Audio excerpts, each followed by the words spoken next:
start. If people trickle in, we'll just bear with that. If you haven't been here before, I usually start with a prostration. And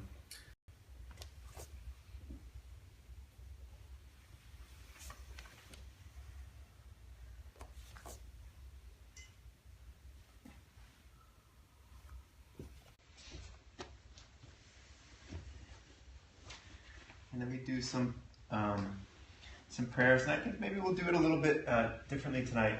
Another one of goodness as protection, because really, especially in light of what we're learning, that is the only protection. That's the only guaranteed protection in samsara, in this suffering life. It's not going to come from another movie. It's not going to come from losing another 5 pounds. It's not going to come from perfecting our backbend even. It's not going to come from advancement in our career, right? It's all these things are fleeting. That's what we talked about the first class. Their nature is to degenerate. Everything we get at its inception begins its destruction. The same with our own body. Right? So what can we really go for protection, and what can we rely on? Goodness, kindness, wisdom. Because everything we do that's based on those things cannot bring suffering. You cannot get lemons from apple seeds. Impossible.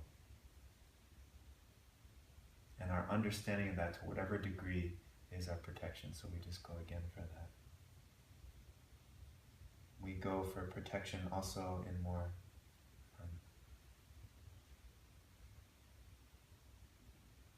maybe seemingly the things that we normally think about when we think of the Buddha, the Dharma, and Sangha. So the Buddha, not just this figure though that lived thousands of years ago, but what the Buddha taught and what the Buddha represents, which is our own potential, our own reach. So we go for protection in that, in our own potential, our own Buddha nature. The Dharma, the things that the Buddha said and that enlightened beings have said, that they've written down. But the real Dharma is the realization in people's minds, in our own minds, like we just said. The paths, right? Understanding that samsara will not deliver. Right? The things of samsara, the things of the world, won't deliver satisfaction, won't deliver peace of mind. Understanding that everybody is in the same situation, and they deserve our compassion and our support and our help. It's not just about freeing ourselves and then, just wishing everybody good luck, but saying, I take responsibility for everybody, like my own children, and I'll devote my life to helping them reach enlightenment.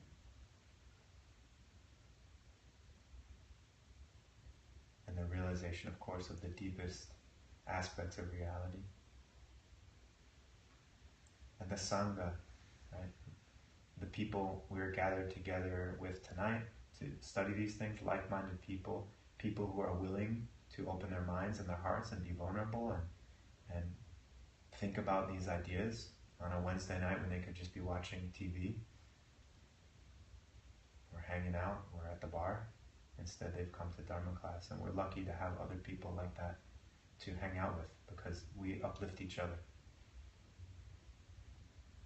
The Sangha, in the sense of people who have devoted themselves in the way of being monks and nuns, who are symbols of renunciation, who are an example, had the direct experience of reality, of ultimate reality in meditation.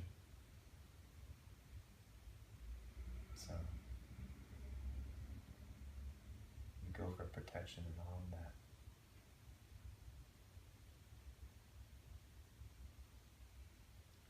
And we'll just do a quick meditation.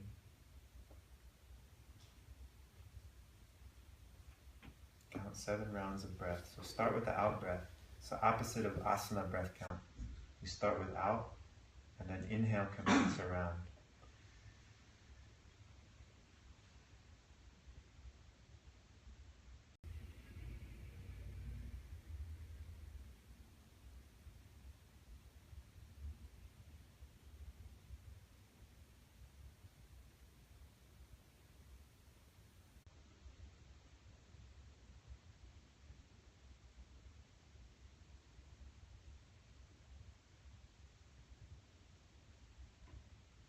to, somebody that other people would think is very ordinary, but you see as special, as enlightened. Or if you have a teacher or a guru, you can visualize them.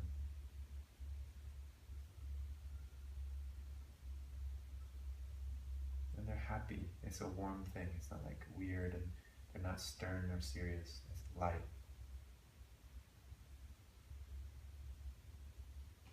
And you could just reflect on the qualities that they have that you'd like to develop.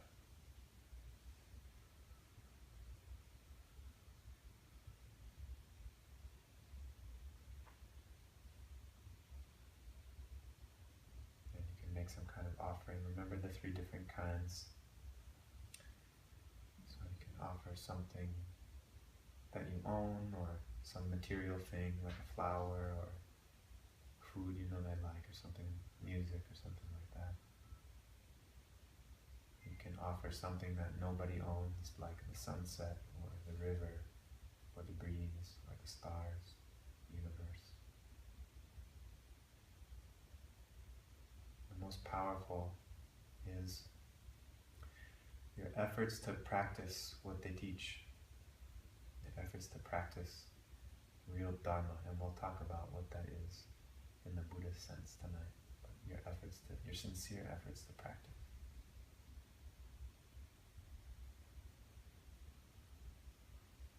Then try to think of some negativity of body, speech, or mind from the last 24 hours that you'd like to purify, that you'd like to get off of your consciousness.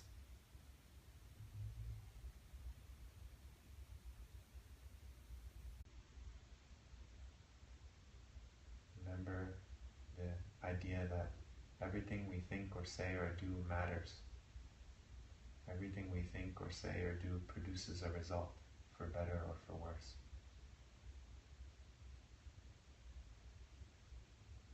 Remember your desire to be of service to other people, and that doing negativity doesn't help anybody. Even small negativity, even inner criticism, most of the time it's at the level of our mind, right? What we're doing in our mind. So you develop some intelligent regret, is what they say traditionally, which just means recognizing that it's not useful and that it's not helpful and that it will hurt us. And just feeling regret, not guilt, not like I'm so bad. We've done enough of that. We don't have to do that. Just very cut and dry. Like if you drank poison, you wouldn't say I'm such a bad person. You just say that was stupid.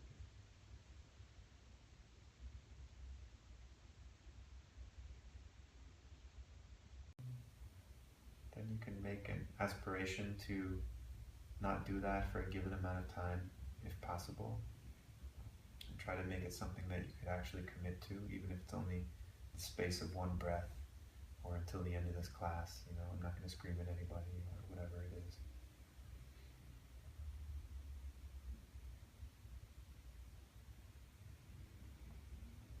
And then last thing, think of some positive thing you can do to counteract that karmic energy in your mind. Something related maybe. So if you spoke harshly to somebody, you could speak kindly to anybody. It doesn't even have to be that person. Just make an effort to speak kindly, or to avoid a criticism, or to give something if you took something that wasn't yours really.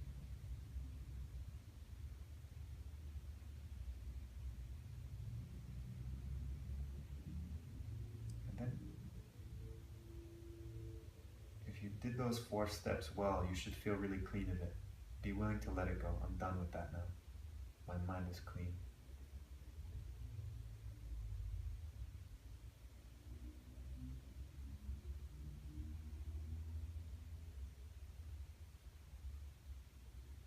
And then think of something from the past 24 hours that is really positive, something you're proud of, something you feel like was in service of somebody else, or something kind. Everybody can rejoice about being here, be happy about having made it, having had the interest to even come.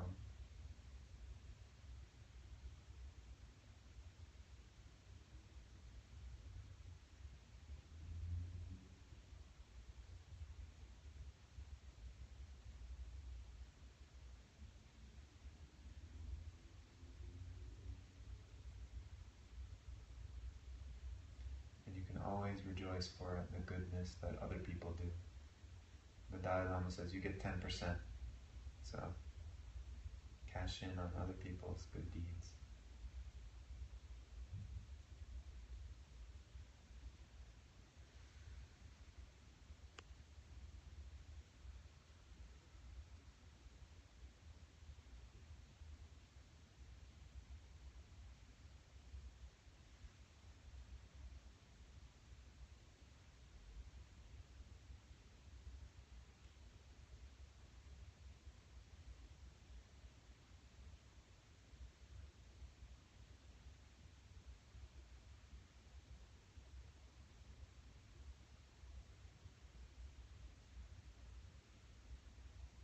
Really let your mind revel in it. We don't do this enough. This could be our meditation practice for a while. Just rejoicing. Uplift your mind. So much to be happy about.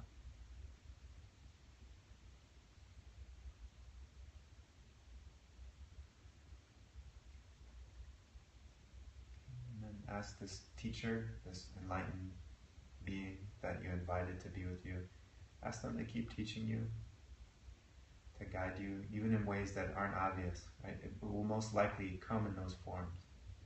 Maybe it'll come in the form of traffic, that will be your teaching, or as the irritating person in your life. Not always, doesn't have to be negative like that, but oftentimes those are the teachings that we actually need, that push us further to awakening, to enlightenment. So ask them and make a commitment to keep your eyes and your ears and your mind on, and whatever the first thing you hear, so that's a teaching. Or open up to a page in a book and say, first sentence I look at is my teaching. And then ask them to stay with you. Of course they agree to stay with you happily. Ask them to bless your mind, bless your speech, bless your body, so that you can live in accordance with what you know brings happiness to yourself and other people. And they start to float in the air in front of you and give off light. Their body's giving off light. Their body's made of light. And they come and rise over the top of your head and turn around and face the same direction as you, shrinking down and down and down in size, resting right on top of your head. Maybe about the size of your thumb or even smaller. And they're just pouring this beautiful golden light into your body, down through the top of your head, filling your body.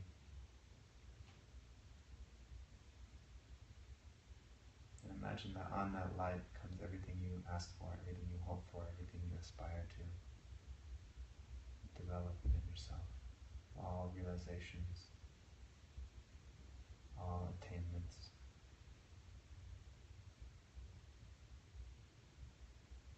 And then see them come down into your heart, and they stay.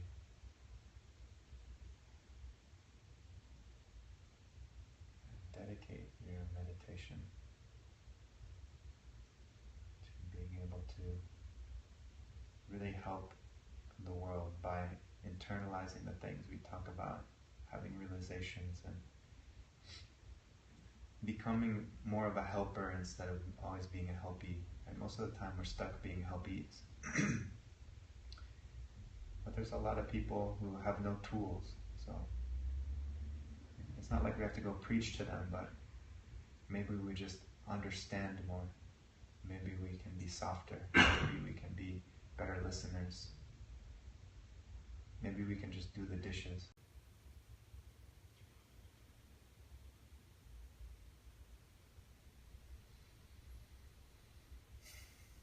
And when you're ready, you can open your eyes.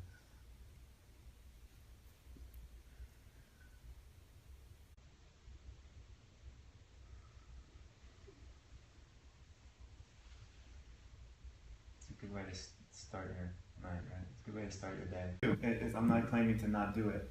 But it's really what we have to start to assess if we're serious about this practice and about this path. You know, in the limited hours of my life, in the limited minutes, moments, milliseconds of my life, what is worth doing? What is going to benefit my mind, this pure and fertile garden, that everything we put in it, it's going to just multiply and produce more like that. So what do we do? How do we want to nurture that? What kind of seeds do we want to sow? And every little moment of our attention is sowing lots and lots of seeds like this, like frames in a movie. So who do we want to be? How do we start to affect that? Meditation. That's why I think all the great masters of the past have emphasized meditation, because for 5, 10, 15 minutes, an hour or two or more every day, you're putting your mind on something really pure. You're putting your mind on your highest intentions. You're not watching TV or spacing out or cursing at somebody in traffic. You're setting in the purest way. Right? And it's not like just going to a spa either. It's like, how do I develop compassion, right? Putting our mind on that. How do I develop priorities for what's important in this life? Okay? Anyway, let's do a little recap. I'm gonna go a little bit off-road, but hopefully we'll cover the homework. We won't do the quiz or anything now because I don't know if anybody bothered to print that out. You can do it at home, and then maybe I'll print the quiz out next week and we can do it for the following class. But this is called the Principal Teachings of Buddhism. And anybody want to set the scene? What are we studying? What book? What's it called? Or what piece of writing? The commentary on the three paths, principal paths. Exactly. The three principal paths by Jason Kappa. Just for anybody who doesn't know or remember or who hasn't been to the other classes, at a period in Tibet. So Buddhism was born in India, and the Buddhist teachings kind of took root there, and then migrated to Tibet. And Tibetans were, and many are still, these nomadic, kind of wild people who had never been exposed to these ideas before. So, it came kind of piecemeal from India, and a lot of it had started to degenerate, or maybe their other ideas started to come in. It got confused. And Jetson Kappa, his dates were 1357 to 1419. So somewhere in that period, he realized that everything was kind of fragmented. So he's one of the great assimilators. He went around and got all the teachings and tried to distill it into its essence and really refine the Buddhist teachings and organize the Buddhist teachings. And he was a prolific writer, thousands and thousands of pages. And he was famous for writing these kinds of manuals, so to speak, called Lamrim. Lamrim means steps on the path. He wrote the Lamrim Chenmo, which is 1,000 pages, and he wrote various increasingly shorter Lamrims, distilling it further and further until we get to what we're studying tonight, which is the three principal paths, which was just a letter that he wrote to one of his students. His students asked for advice. What do I teach these people? He sent them out. I know you've heard this before, but I'm just recapping. All right. He sent his student Ngawang Drakpa out to this far region in Tibet and said, build 108 monasteries and start teaching people. And so he writes his teacher back, Jason Kappa. He says, hey, what am I supposed to teach these people? I don't know. Can you just boil something down for me? And he writes them these 14 verses, which is the three principal paths. And contained within that letter, which is in your reading, you need to reach enlightenment, and to reach freedom from all suffering, and to reach the capacity to really be a being that can help other people. And the paths that we talked about are really realizations in the mind. They're not. It's not like a road or it's not like a diversion or something like that, but rather things that we need to deeply internalize that change us. That's what a path is in this sense. And these are the three main ones. And any spiritual practice doesn't have to be Buddhism.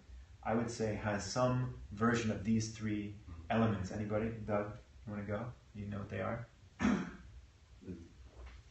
Or do you want to do the first one? Renunciation. Yeah. I can say yeah. Bodhicitta. Yeah, bodhicitta. Okay, plus. Uh-huh. And corrective. Right. So what's renunciation? Anybody want to? It's a decision to get off the wheel, basically, to get off of the cycle you're constantly going through. Right. The cycle of suffering. So it's one of those realizations where we develop a genuine disgust or being fed up with suffering in the same way over and over and over and over again, and perpetuating our suffering. And I'm sure we've all had an experience of that. You know, okay, yes, we have pleasure in life. Yeah, people always say, like, or some people might feel like, you Buddhists are such downers. You know, your main teaching is life is suffering. I mean, like, can't you just be happy and, like, I don't know, go get a milkshake or something like that? There's plenty to be happy, you know, there's plenty to enjoy. But that's not what we're talking about. And it's not like a good Buddhist is going around moping or going around getting everybody else depressed. That's not the point, right? Our goal is the highest happiness. Our goal is bliss, is awakening, enlightenment, the ultimate happiness. And these teachings are saying, but before you do that, the thing you need to realize is that if you don't do anything, if you're left to your own devices, and if you just continue on in life like a lemming, never examining, never doing any kind of practice or development, it will just be suffering over and over and over again, right? It's not like, you know, and all of us do this, where we think, we've all been in a disaster. Anybody not been in a disaster? I mean, we all had some kind of life disaster, right? We're either in the middle of one or we're between one. Those are the two possibilities. It's sad but true, right? Okay, maybe one just ended, and every time it happens, we kind of dust ourselves off after the pain subsides, right? And we kind of creep out, and we're just like, maybe it won't happen again, right? Right? If we get a health scare, maybe if I do yoga, or maybe if I eat better, you know, maybe I won't get older. You know, anybody getting older in this room, right? We're on a conveyor belt, and it's just going off a cliff, right? It's just going off a cliff. Really is, really. I mean, everything we try to do that's not, let's just say, everything we ordinarily try to do, how is it helping us? Everything, you know, this block is disintegrating, our body is disintegrating, all of our loved ones are disintegrating, our job is disintegrating, even if it seems to be going well. When we're at the peak of anything, where's the only place you can go? Right? And we do. I know it's miserable, but I'm not making it up. It's really the truth. And renunciation comes from a thorough examination from that, and a thorough internalization of that, and from meditating on it over and over. And it's kind of funny that we need to meditate on it, right? I mean, it's hitting us upside the head every day, every moment. What about forget about life disasters. What about if we just like took a snapshot of 5 minutes of our inner dialogue, right? How about that? Anybody have like an inner critic going all the time? If you're like me, you know, like, oh man, like that person this or whatever, or even towards ourselves, even worse, right? I'm lousy at this, or why am I always failing, or why can't I get what I want, or why is she always saying that, or why is she always telling me what to do? You know, it's really hellish. It's crazy. And of course, we have the pleasures of life too, but we can think of the suffering of those as that they don't last. They wear out. There are 3 kinds of suffering, and we can break them all down into these. First one is the suffering of suffering. Obvious suffering, they call it sometimes. Broken arms, cancer, death, car accidents, losing your job. Obvious pain, right? Headaches, right? When we're in the middle of it, number 1, okay? Number 2 is suffering of change, which we already described. You know, when you get the people saying you Buddhists are so depressive, right? Come on, there's movies, there's ice cream, there's you know, whatever it might be. It's the very nature that every pleasure that we have, samsaric pleasure, is attached. The tail end of it is losing it. The tail end of it is it ending, and there's like this sour taste in our mouth. You know, you get a new car, right, or a new computer, right? It's shiny new Mac, right? There's a nice gray cover and everything, and every day it's so fast. Look at that. This is just getting faster and faster. It's so straight, so lightweight, so thin, so perfect, you know, right? And every day, you're using it. If you're like me, and you drop the phone, it bounces across the pavement. Oh shoot, it's got a scratch. Still works though, right? And time just keeps going on.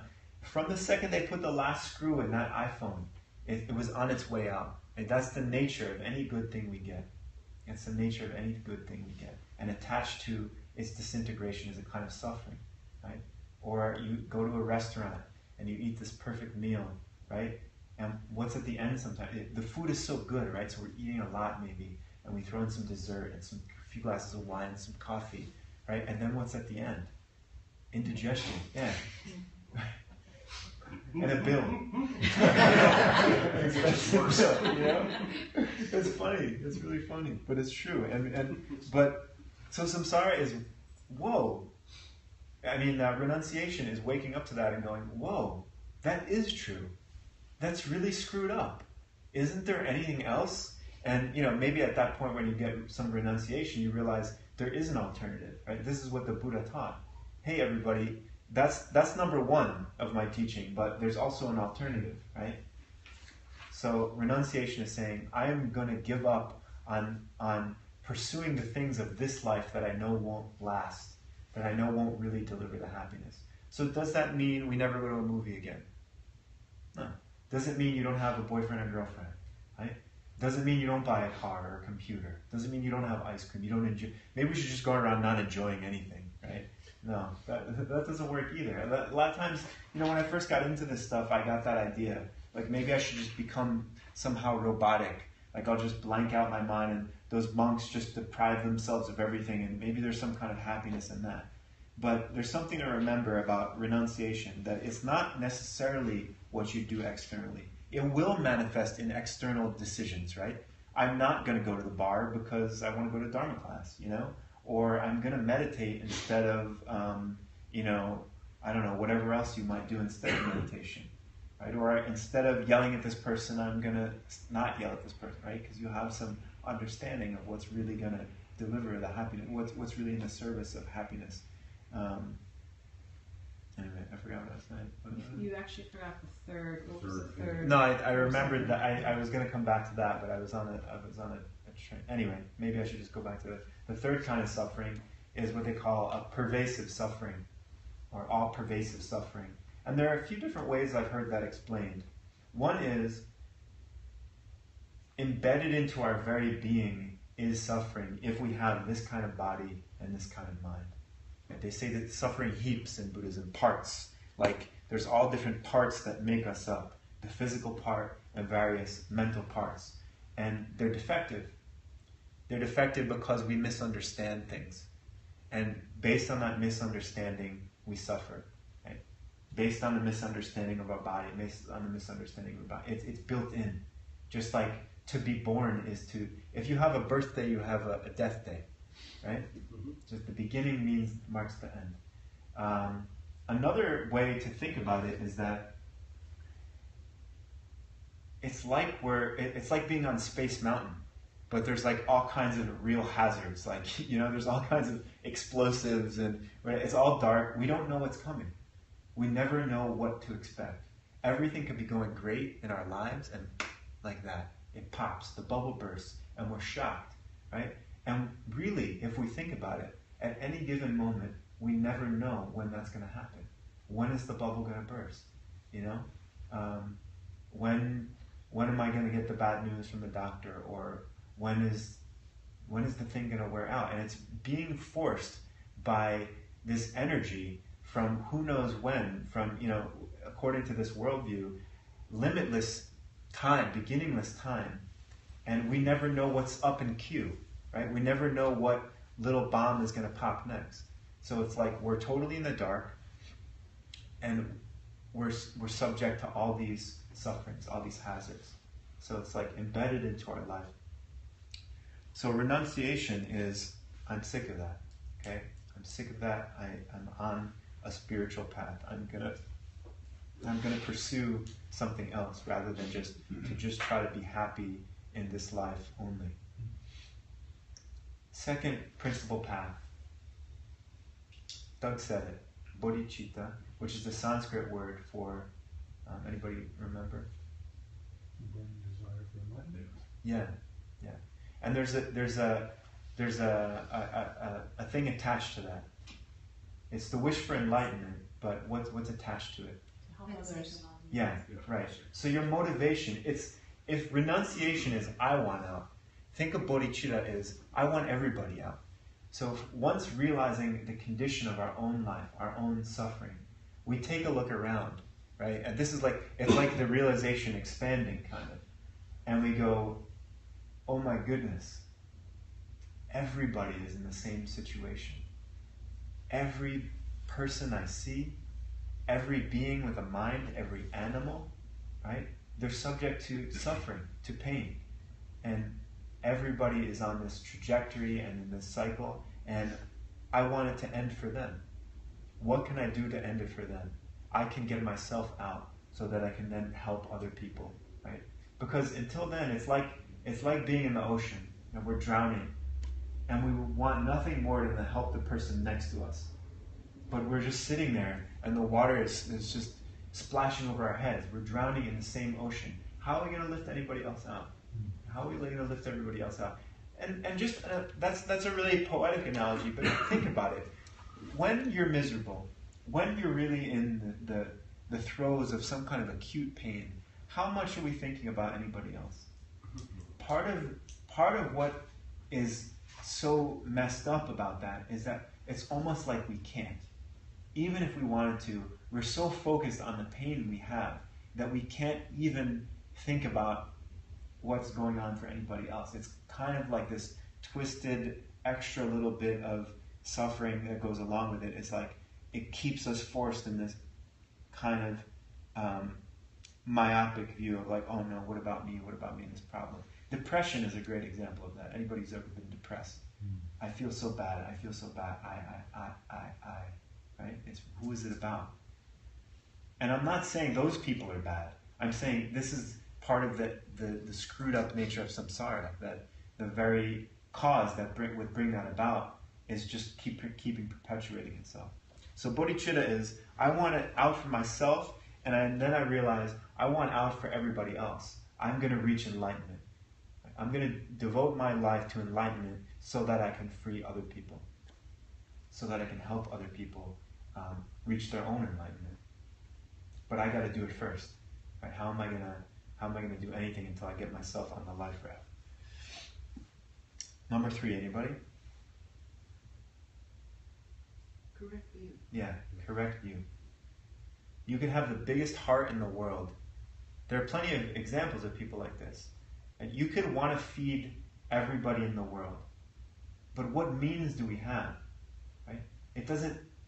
It's sad, but no matter how much love we have, no matter how much heart we have, if we don't have a certain capacity, it's not going to deliver for anybody. It's beneficial to be loving, of course, and we just said that's the second foundational path of any kind of spiritual life. But we need the third, correct view or wisdom, understanding. We can't just be all heart and no brains. It's like the Tin Man, the Tin Man, the Scarecrow, and the whoever. You know, it's kind of an interesting example of that. We need to balance the heart with the wisdom aspect, and the wisdom with the heart aspect. Wisdom and method, right? We talked about that. These are the two main causes of a Buddha's. Need both. What might be an example, simple example, if somebody can throw out a simple example of what correct view might be?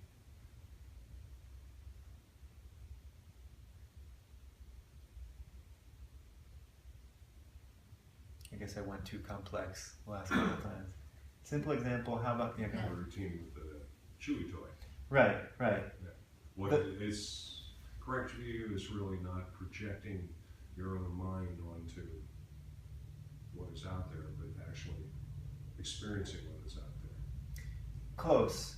To use your example, and I'm not going to go into the whole thing, but just understanding that...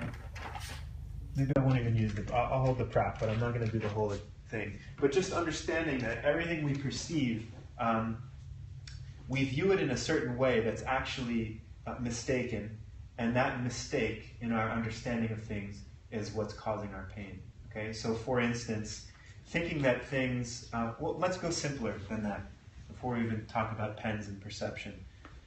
How about just thinking that if I want something, if I want the last chocolate glazed donut, right? And I see this old lady 3 places in front of me, and I see her eyeing it, right? If I want it, it's thinking that I should elbow my way to the front and get it first. It's a simple and a funny example, but I'm sure we can all find a relevant example in our lives.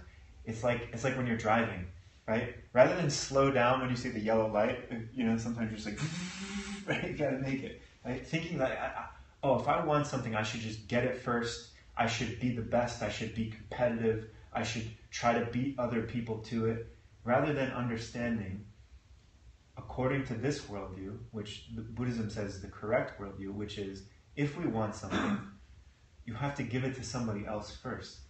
Right? The only reason we get anything pleasant in this life is from some kind of kindness we've done in the past. That things are caused. Right? We don't just get them randomly, and we don't get them from causes that don't produce that. So you can't, and maybe you've heard other traditions talk about this too. This isn't unique to Buddhism, which is amazing when you start to study it, how many other traditions say similar things, like you can't get figs from thistles. Anybody ever hear that one?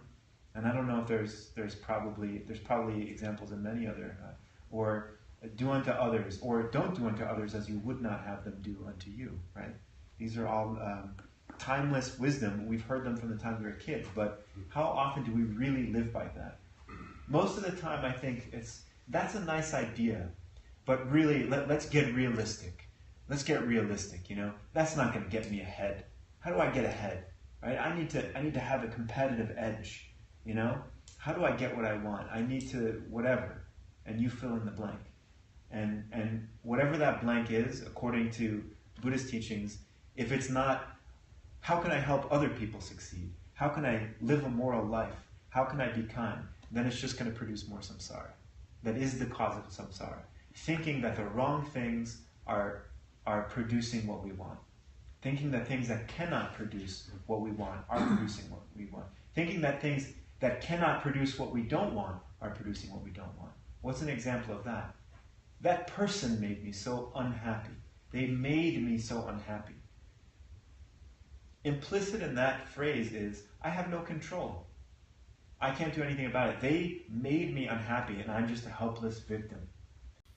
That is samsara, right? Because what are we doing? We're arranging all the blocks that aren't the real causes of happiness. This castle's made of sand, right? And it's like a juggling, and it's just, we're dropping the balls all over the place. It's all slipping out of our hands because that doesn't produce what we want. That's not the answer. So one very simple, basic, correct view that's still very difficult to realize and live by is, if I want something, I have to make sure somebody else gets it first. What's the flip side of that? If I don't want something, I have to make sure that I'm not doing it to other people, which requires a great deal of introspection and honesty with ourselves to say, you know what? I'm actually a critical asshole sometimes. I'm selfish. I'm selfish, and I prioritize my own needs. That's why I'm seeing selfish people in my world. I cut somebody off in traffic yesterday. You know what I mean? Like, that's, and start taking responsibility and saying, I don't want to do that anymore. Third thing we can remember based on these, this idea of karma and cause and effect is, if we want something, we want to keep something. Right? Do we just get a better safe and lock it up and hide it better? Or collect it better and hoard it better? No. What do you suppose we should do? Give it away. Or at least share. At least share. Right? Can I see a correct view question? Yeah. The way you're presenting it now makes me very comfortable. Yes. When I was reading it, though, I felt a little uncomfortable. Because I was thinking the way that it was described in the readings. Buddhist class, right? But and the reading that we're doing and all these books are written by Tibetans, and at the time, they're thousands of years old now, for other Tibetans. So the language and some of the feeling behind it, to me, is very indicative of the culture. And we have to be very careful. And we'll talk more. Pretty soon we got to start the class, but as my teacher always says, pretty soon we got to start the class. But it's indicative of the culture, but we have to be very careful to make sure we're not muddling the essence of what the Buddha taught. Right? It has been assimilated by many other cultures. Now it's being done so here, and maybe we don't have to say Tibetan prayers every time, or speak Tibetan, or wear robes or whatever teaching, but any teaching that's teaching us to live morally, to live ethically, to have concern for other people, to be a selfless person. You just, whatever you want to call it, you can put the stamp Dharma on that, Buddha teaching. And it's even said, I think somewhere in a Buddha scripture it says that, right? You can consider that the Dharma. So if Christianity is teaching that, if Judaism is teaching that, if Islam is teaching that, if Taoism is teaching that, it's Buddha Dharma. Maybe it's not ism, but Buddha didn't start teaching and say, listen y'all, I'm starting a new ism, it's called Buddhism. You know what I mean? It wasn't like that. Somebody else called it Buddhism. He was just another guy who said, Eureka, I figured it out. And there are lots of people like that. And he just organized it in a certain way and taught it in a certain way. Maybe it's not like everything is exactly the same and it's all good. And if you feel attracted to this way of learning things or this idea of practice, and that for me is what really got me, is like this idea that it's not just we go to temple every Saturday or church every Sunday and say some words, la la la la, read some books and sing a song, and then we go home back to the same thing over and over again, but that there's actually something we can do. You can do it, and guess who it's up to? You don't have to come to Buddha temple any weekend. You do it yourself. Meditate, practice. I appreciated Doug's comment because I think I agree with you. I think some of the teachings, like as they're written, are a little intense, and I think it requires sort of like an intellectual reframe into like what's relevant for our modern lives. Yeah. Right. So, because a couple of readings that I've done, I'm just like, whoa, like that's like a little too much for me, And then I think that the trick is to kind of parse out that whatever it is that's making you uncomfortable, and then be able to say, okay, the essence of the teachings are this. Like if I strip it down to its most pure form, and this is how I can apply it to my modern life with my modern problems, because the Buddha could not have predicted Facebook. The Buddha could not have predicted, the challenges that we face in a competitive society in the West, and so on and so forth. So. Yeah. So just again, I think that's a good point. But just rather than say, the danger in doing that is, I'm gonna toss all this other stuff that doesn't work for me. It's a subtle thing, but in one of the courses, might even be in this course, it actually tells you how to handle information that you can't accept. And it's rather than say, this is BS, I don't care about that, which isn't what you're saying, I understand. But what we can do is say, I just don't know. We can do a mantra, like, I don't know about that. I'm going to put it on this shelf, Tibetan or something, and I have this whole crisis about that. Like, I'm not a monk in a cave, and I feel like, oh no, I'm never going to be enlightened or something like that. But no, it's for everybody. And but then just keep going, and if you come up with something like that, yeah, put it on a shelf. Say, I don't know about that now. I'm not going to discount it completely, but I'm going to say, this is what resonates with me right now. I'm going to go with that, and then we'll revisit that later. But I think make a comment too. Yeah. I haven't read it, but we don't always necessarily have to drink all the Kool-Aid. We could No, I just totally get that. Yeah. just take a look at it and not, Yeah. I come from a Buddhist family and a Catholic family, so I'm constantly, in conflict of feeling guilty about resonating with one thing because I feel like I'm alienating the other thing. And so I think there are times when you just have to kind of be,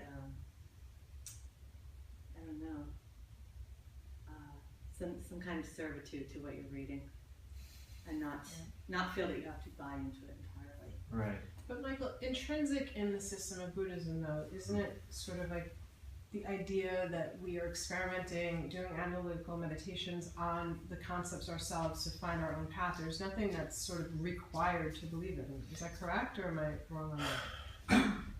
Believe in, that feels like a buzzword for me, because no, right? One of the Buddha's most famous teachings that I think attracted a lot of people, myself included, was don't take any of my words for granted. Don't take anything on face value. I don't want you to be a believer. I don't play. Do the work. And then you hear the Dalai Lama say this all the time in teachings. If it's useful for you, great. And if it's not, okay, fine. Don't worry about that now. You know what I mean? So, and I keep also, I want to just remind everybody that this is intro level. It's the first course, right? And everything kind of builds upon this. So it's going to feel unfamiliar, and it might feel uncomfortable, and it might not stop. I mean, there might be ideas all the way through that feel that way for you, but yeah, don't get too hung up on about it. If you kept coming back, right? Here, what was this, class 4? If you're still here, something's resonating with you, right? So just keep going, keep trucking. Hi, you made it. Good to see you. All right. So I think that's a good place to segue into the material for this class. And the Dharma, the Buddha's a Dharma. So an existing thing. That's one of the, in Tibetan, Chu, C-H-U. But it can also refer to spiritual teaching. You know, a lot of, like, I think in Hinduism they refer to spiritual teachings as Dharma. In this context, it's the teaching of the Buddha. And this isn't part of your notes or anything, but it's got interesting roots. The Sanskrit root dur, D-H-R, means to hold up. So it's funny to play with that in the context of Dharma as a Dharma teaching. In one sense, it might be, it holds up to your scrutiny, right? It holds up to your analysis, to your contemplation, to your testing it, right? Like a piece of gold. On the other hand, you can think of it as holding you up, like a raft in the sea of suffering. If it's true, right? If it's really wisdom, if it's really teachings that's going to free you, then Buddhism. That samsara is like this vast sea, and the Dharma is a raft that takes you across the ocean of samsara. Anyway, how do we know if it's authentic Dharma? There's a saying in Tibetan. I'm not going to do the Tibetan. I think maybe for tonight, especially given the sentiments, we'll just do it in English. But there's a saying in Tibetan,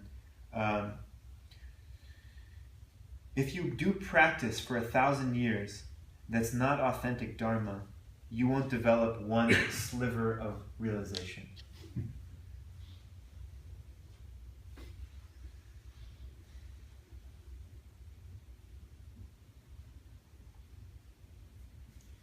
And this brings up an interesting point. And I really don't know if some of this stuff is authentic or not authentic, but it seems like there are an awful lot of quotes of the Buddha going around on Facebook.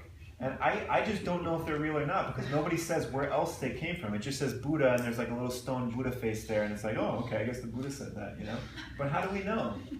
How do we really know? You know what I mean? It's just like everybody just puts the Buddha stamp on it, but how do we know that that's real, you know? Well, that brings us to the first point of what are 3 qualities of authentic Dharma? Anybody want to take a guess at what the first one might be? What's authentic Buddha Dharma? What did we just say? Yeah. The Buddha had to have said it, yo. You know what I mean? It's not just like Tashi, whoever in his cave in Tibet, you know, or the yak herder, just thought of some ideas and put it on Facebook, you know, and said, hey, the Buddha said this. No, it had to have been a sutra. So there are sutras of the Buddha, and when you hear that word, it means a teaching of the Buddha. You know, the word sutra, by the way, comes into our language as suture, because it's like a string that holds the book together. They were written on these palm leaf things, so that's where you get that. But in this context, it refers to an open teaching of the Buddha, right? We have sutra, we have tantra. Tantra is the closed teaching and the secret teaching, but sutra is the open teaching. So it had to have been spoken by the Buddha, sutra or tantra. So that's why, you know, when we talk about the 10 qualities of a teacher, it occurred to me when I was reading this, that's a perfect example of why they should have some book smarts. They should be able to cite, hey, this comes from the 3 principal paths, right? I didn't make this up. I'm not just saying, you know, I think this would look nice with a Buddha quote after it. You know? No, it's a real deal. It came from the Buddha.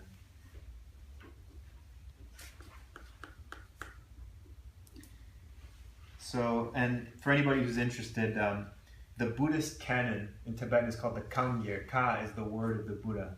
And there are various categories of books of Buddhist teaching. There's Vinaya, which is teachings on vowed morality, how to live a life according to your Buddhist vows, how to live well and ethically. Prajna Paramita, which is the perfection of wisdom, specifically the teachings on emptiness, the nature of reality.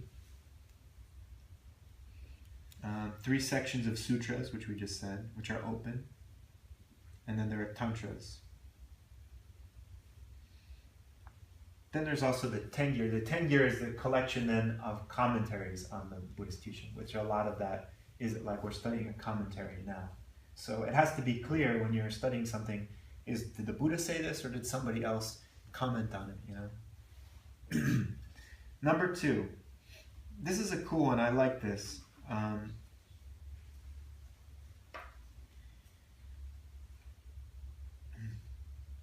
It must have been cleaned of corruptions, torn apart and analyzed by masters throughout time.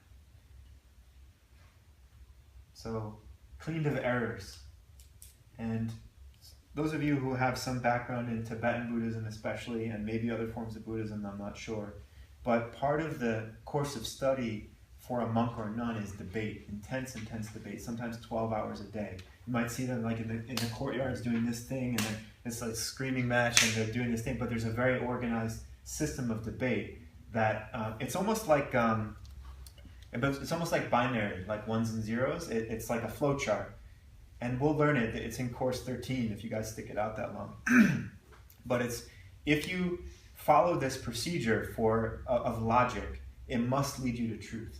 You have to get to the truth of a matter. It's like there's a set amount of answers that the defender can have, and then the attacker asks in a certain way a question, and they can either answer, and then based on the answer, it follows this whole flow chart. It'd be cool to map out how it all works, because if you keep doing that, it must actually come around to truth. So it's been torn apart like that. It's been analyzed, and it's been cleaned of errors. Does it really happen that much? I wonder that false ideas come into it. Absolutely. And there are lots of stories about this. There's this Chinese monk, Huashan, back in the day, who got the idea that, I believe it was about emptiness or about meditation, that it just meant blanking out your mind. Anybody ever hear that before? Yeah. So how do you I get people coming to yoga class all the time. How do you just blank out your mind? Like, how do you do that? But that's a wrong teaching. Actually, there's a great debate between the master Kamalashila and Huashan. Kamalashila wrote The Stages of Meditation, which is one of the most famous Buddhist meditation manuals, how to reach meditation. And he defeated Huashan. And the tradition in those days was, if you won the debate, your teaching prevailed, and the other guy had to be banished. And you weren't allowed to study that anymore, because it was considered a harmful and wrong idea.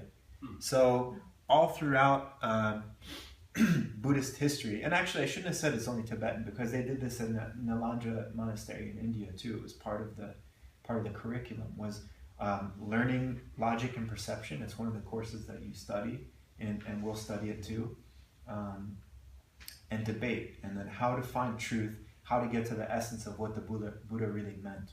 So that's the second quality. It had to have gone through that process. You know, my teacher used to make jokes about like Scientology or New Age religions or things like that, and he would just say, I don't know, they might work, but we really don't know, because they've only been around for like 15 years, you know? So these things have stood the test of time. It's like, it would be really funny if from generation to generation people were going, now son or daughter, it's time for me to pass this on to you. It never really did anything for me, but here, it's for you now. You know, why would it have lasted? You know, how could it have lasted if it did nothing for anybody? It had to have withstood some kind of scrutiny, and that's partly why the traditions of the world have lasted. Third one, if it's real Dharma, and if it's really practiced, what do you think happens? Remember, we're talking about the 3 qualities of authentic Dharma. What do you suppose happens? We want something to happen, right? Good deeds, good outcome. People get realizations. Masters who have put the teachings into practice have had results.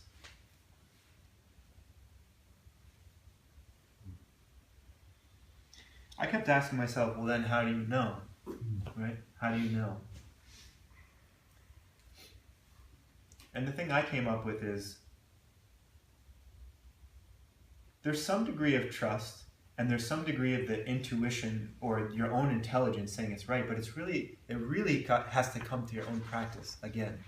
Because if you don't put it into practice yourself, eventually the flame burns out a little bit, right? It'll be boring, or you'll feel like this isn't working, or why did I get into this in the first place? It's the fire of your own insight that keeps you going, that keeps you motivated on the path. It's like a spark. You get fired up because it's like, whoa. If you ever have a good meditation where your mind really, something new happens, that keeps you going for a while. So I think there's also ability to sense when, like we said, when somebody has had realizations themselves based on how they are, right? Based on the qualities we can observe in them and how they teach, what they teach. But really, I mean, is it working? Is it working for us? Have qualities of authentic Dharma. Do you guys need a break? Yeah? Okay, let's take a break. We got some snacks over there.